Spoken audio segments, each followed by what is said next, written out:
Me, 32 male, and my best friend Alex, 32 male, have been friends since diapers. We're basically family. After college we both moved back home so we could live at home and get our feet underneath us. Alex started dating Stella, 35F, a lovely girl, around 4-5 years ago, and from the get-go she seemed to politely dislike me. I'd quiet, oh well c'est la vie. Alex and Stella moved across the country in 2021 after Stella earned a promotion at work. In 2022 Alex proposed, she said yes, and they set a wedding date for the end of September 2023. I got a save the date card at the beginning of the year, and based on the conversations I had with Alex assumed I would be in the wedding party, either as a groomsman or the best man, but never received any official confirmation from either of them. Couple months before the wedding I saw that wedding invitations had gone out on social media, and figured mine was en route. It never came.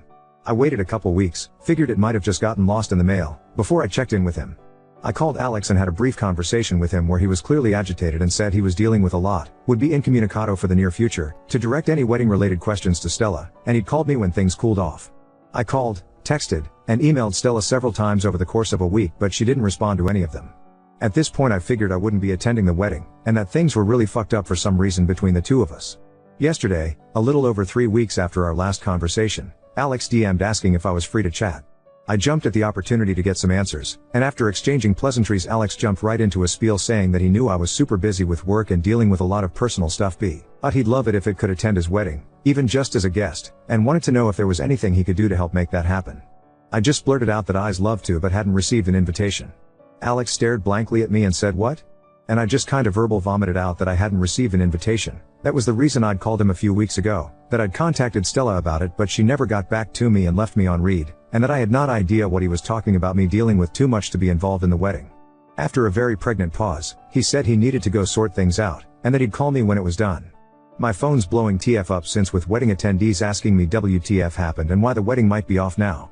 My girlfriend has reaffirmed to me that I did nothing wrong, but I've had people from all sides saying I stuck my nose where it didn't belong, and caused a stink, which is really fucking with my head. Ida? Edit. After he'd and me we switched to video chat, meant to include that whoops edit too. My girlfriend is also having way too much with this and is kindly giving me shit for doubting myself. Update 1. Alex and I texted Tuesday night/Wednesday morning. He said he was handling stuff and asked if it'd be free to talk Thursday afternoon with him and Stella, which I agreed to. This is just a rough summary, and I probably forgot some stuff. Frankly I'm too mentally fried to weave a narrative RN so it's just gonna be bullet points. A couple of pieces of info about Alex to provide some context. Alex was raised fairly sheltered and religious until he was 18, when he went to college and opened. As a result he still has some, blind spots about certain things. Alex has mild to moderate OCD, it's managed with low levels of medication and maintenance therapy, which is one of the reasons he gets overwhelmed easily, especially from unexpected stressors, and weddings are chock full of say. Now for the actual update, the wedding, it's still happening, I will be the best man, and I've been read in on all the shit I need to do. The person who was filling in for me, Matthew, 34M, one of mine and Alex's good friends who's also neurodivergent, is thrilled to not have spent the day peopling, and can instead party his ass off. As a result of this clusterfuck, Alex/Stella/whoever parents are paying for the wedding will be comping me plus GF's plane tickets and hotel stay and my best man tux. What was the main driver of this mess in the first place? Stella's pregnant, yay. They found out a couple days after the wedding invites got sent out. Apparently they were passively trying, then actively trying in 2022, but stopped and swapped back to heavy BC once the save dates went out because Stella did not want to be pregnant on her wedding day. This led to several changes to the wedding, threw a bunch of other planning into disarray, sent Alex into an OCD hole for a couple weeks, which is why he was agitated when I called him and why he needed time to get his head around it all and get the intrusive thoughts managed, and one of the reasons why Stella ignored/missed my messages/calls. Why did Stella not respond to my messages? Besides surprise pregnancy, Stella said that she's on her phone for work a ton, and gets hundreds, if not thousands of emails/texts/calls per day. She misses some stuff, especially since she didn't have my contact info saved, lol. I also emailed her work email instead of personal email, which I don't have, and my own personal email handle is not my name. In future I was told to be more insistent in my communication with her to break through her everyday noise. Duly noted. What happened to my invite? Stella claims that she sent me one but must have sent it to my old address. I did move in March to my current residence and the save the dates were sent out in January. What did Stella tell Alex about me and not being in the wedding? Apparently nothing. According to Stella, he either 1, believed one of his intrusive thoughts was real when he was in his OCD hole, 2, he got confused when she told him one of her cousins with a similar sounding name to mine wouldn't be attending, or 3, some combination thereof. According to Stella, she always wanted me in the wedding. Why did Stella not contact me after I did an RSVP back? She assumed there was something going with me and Alex and that we'd sort it out and he'd tell her. In the meantime she was busy with work, wedding planning, and unexpected baby. How did a bunch of wedding guests find out about this mess? Alex called his mom for advice after our convo. Mom had church friends over. Church ladies overheard a good chunk of their convo. Church ladies are gossipy fucks. Alex has spent a decent chunk of time the last couple days putting out fires, so to speak. After about an hour Stella left to go deal with some wedding stuff and me and Alex chatted about shit for a couple hours. Do I believe Stella's explanations? Kinda. The baby's real as far as I know, confirmed by medical professional. She does have a cousin I know she's close with who has a similar sounding name to me, and she does work from her phone a lot, but the rest of it just seems a little too convenient, and I feel like I'm left with more questions than answers. Good news is since I'm in the wedding I should have great access to figure out WTF is going on, I hope. _hash, new posting Valp. It's been a while, sorry y'all for taking so long to get this update out. Been absolutely swamped at work putting out fires with my hair on fire for the last 6-ish month, so here the Cliff Notes version of the wedding and some post-wedding shit. Lead up was boring, shittin' of emailing back and forth between me, Stella, other wedding people, venues, vendors, etc. Me and Alex had some pretty deep conversations over the week and reaffirmed the importance of our continued friendship. Shit was really fucking awkward the first night we were there for dinner nil, especially considering both Alex's stepsister Sam, 32F, and Stella younger sister and Mo Diana, 29F, were already staying there. We stayed at an Airbnb within walking distance of Alex's house. I went into event work mode pretty quick and that smoothed things out right quick and put Stella at ease. I spent most of the lead up to the wedding either at the ceremony/reception site doing liaison/setup, gaffing, running cables, setting up monitors, hanging and focusing, building shit etc., or running around picking shit/people/shitty people up with Sam. My GF, Alice, 29F, was kinda miffed about the whole thing. She's never worked a wedding before, just attended, so she expected it to be like 50% working 50% vacation, when it ended up being more likely 90% me working and 10% vacation. She spent most of her time helping Alex out with wedding support related shit or gaming on my laptop when she gassed out or got too overwhelmed. Wedding was a fun mess, tons of unrelated drama. Stella sure knows how to design a beautiful ceremony and plan a fucking party. I'll give her credit for that. Didn't get to enjoy much of it since I was working the wedding with a few other people in the wedding party more than attending, but c'est la vie. Ceremony took fucking forever though. Felt terrible for all the bridesmaid who had to wear heels through that shit. Unfortunately there was no gotcha moment or come to Jesus mount where I caught the full story as to why SHTMFF, but based on what I observed while working the wedding I think I've been able to piece together roughly what went down. I think this had more to do with Stella's parents Ken and Karen, 60s, than her, although she still doesn't like me. My main reasoning: Ken and Karen were paying for the majority of the wedding, more than Stella, Alex, and Alex's parent combined. Alex and Stella sketched out pretty early what they wanted the wedding to look like. Throughout the process Stella made several significant changes out of the proverbial blue X. They originally agreed on a smaller wedding, something like 50 to 60 people. Then one day Stella wanted a bias wedding. Alex didn't really care all that much. Sam just figured she changed her mind. He just somehow missed that most of these changes occurred after Stella either had a phone call or in-person meeting with her parents, which is on brand for him. Her parents were very standoffish towards me, to be expected, feelings mutual, and made a lot of, frankly weird comments about Stella's younger, totally not a cokehead, brother Chase, 23M, oftentimes in comparisons between us that flattered him, and kept insisting he was perfect best man material. Alex has barely met Stella's parents, maybe a dozen times over the last 5 years. Every time they visit for the holidays Stella has them leave early for whatever reason and Stella rarely inmates calls with them. Stella acts really fucking weird around her parents. Around everyone else she's a badass modern woman, but around her parents she gets super meek. Her mom asked her to go drive to some specific store over an hour away to get her a specific food item in the middle of wedding planning shit, and she just did it without any protest and left the rest of the wedding party in a lurch. When she got back 3 hours later her mom took like 2 bites then threw it away. If I hadn't seen this shit with my own 2 eyes I wouldn't have believed it. It was that bizarre. Lots of other innocuous shit that individually means nothing but when combined to together provide a decent amount of circumstantial evidence. So here's what I think happened, roughly. Ken and Karen wanted Chase to be the best man in the wedding. Alex really wanted me to be the best man. Rather than make a choice Stella appeased both parties telling them what they wanted to hear while making no actual decision. The longer it went on the more complex the line got. When Alex had his breakdown Stella saw a way to get out from under her Gordian knot of lies by taking advantage of the crisis. Unfortunately for her Alex came to his senses before the wedding, started asking questions, and when push finally came to shove she chose her relationship over whatever the fuck is going with the family, much to their apparent chagrin. I have 2 main guesses here. 1.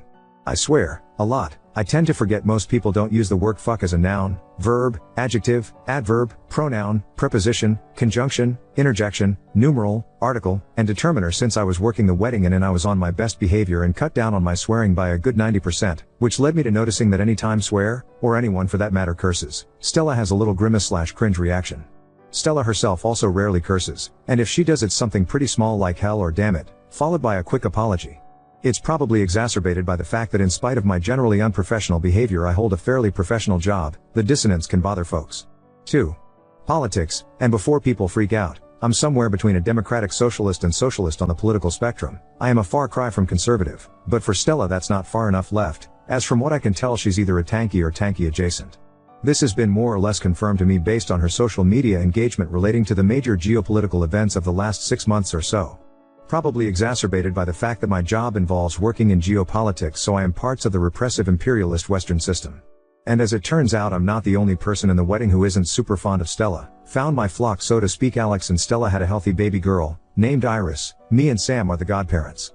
Me and Alex have been talking a lot more, for whatever reason he has. KS me for childcare tips, like bruh, I'm just as lost as you hear, and have set up a weekly gaming sash where we're slowly slogging through BG3 with Sam and Matthew. As far as I know Alex and Stella are in couples counseling, which seems to be helping from my vantage point. Stella was weirdly against it, but Alex pushed for it so he could be a better husband to her, and she relented. As far as I know Stella's already back at work and on most of her pre-baby schedule. Alex's stepsister Sam has been checking in on them periodically, and according to her there's no major red flags. ATM Stella actually texts/emails me stuff now. It's mostly baby pictures, but it's a step in the right direction and I appreciate it. I send cat pictures in response. Now on to second story. Confronted my girlfriend's narcissistic father about his control, banning me from their home, leaving our relationship on shaky ground. I 23 male have been dating a girl for about a year and 3 months now. When we first got together she warned me that her parents, mainly her father, is a bit crazy. Boy was she right. When we first got together everything was good, no issues with them, and I heard good things back from her that her parents liked me.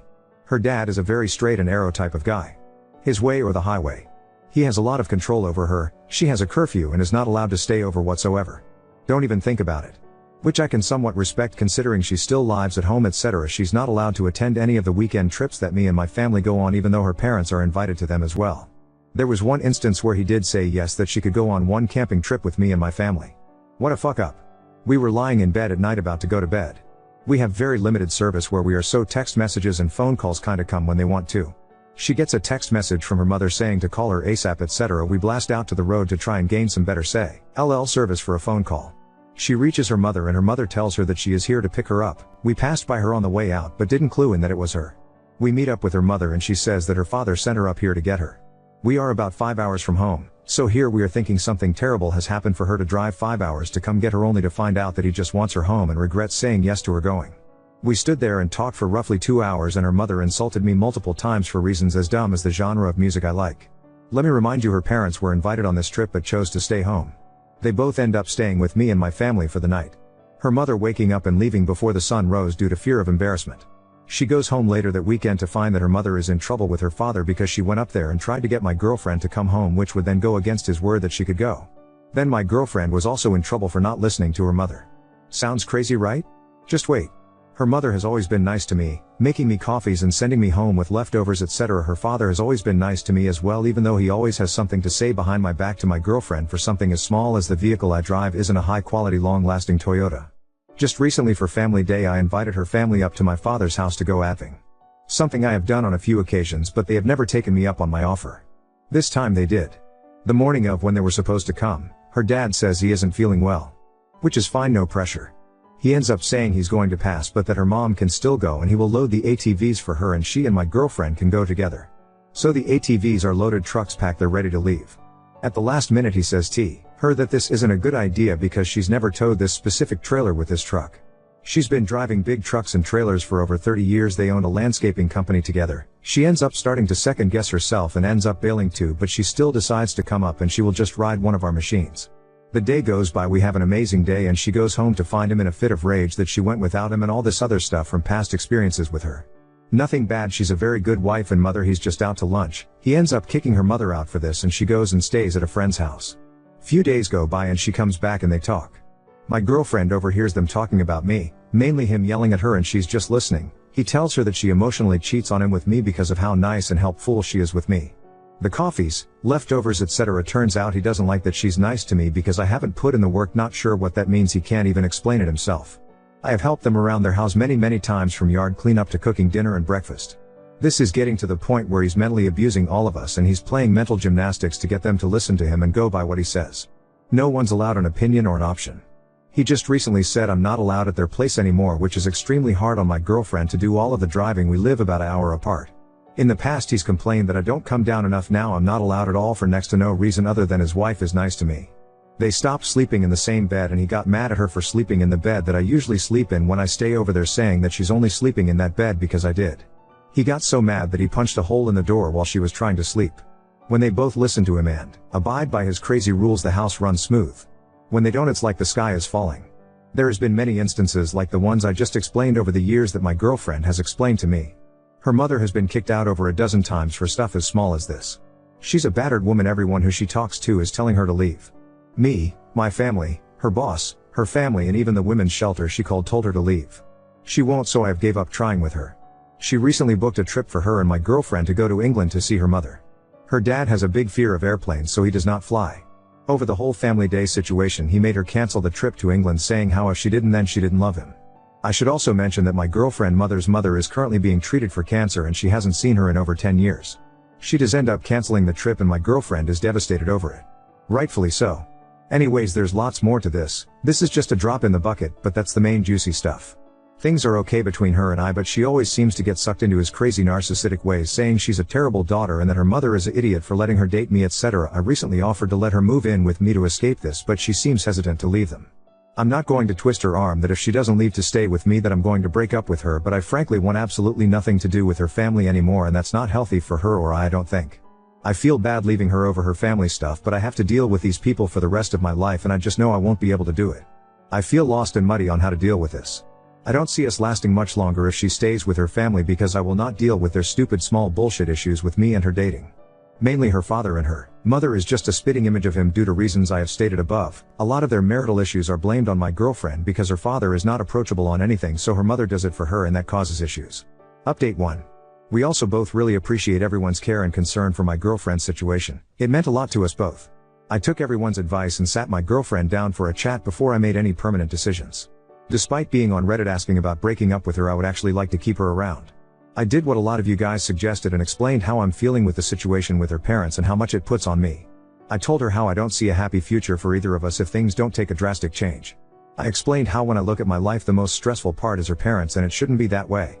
I also told her that I don't feel good brining my future kids into that situation and that my days shouldn't be spent worrying about her and her family constantly and waiting for the next big blow up.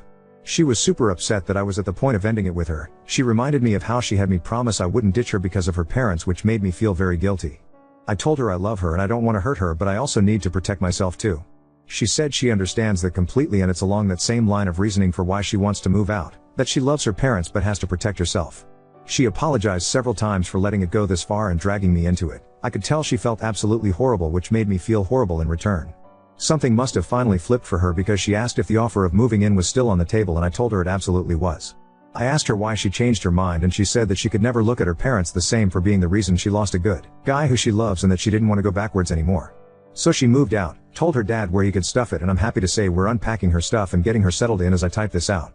She has also agreed to severely limit contact with her parents, and any contact she shows us to have with them will have nothing to do with me and they will have no place in our lives as a couple unless we're both okay with it.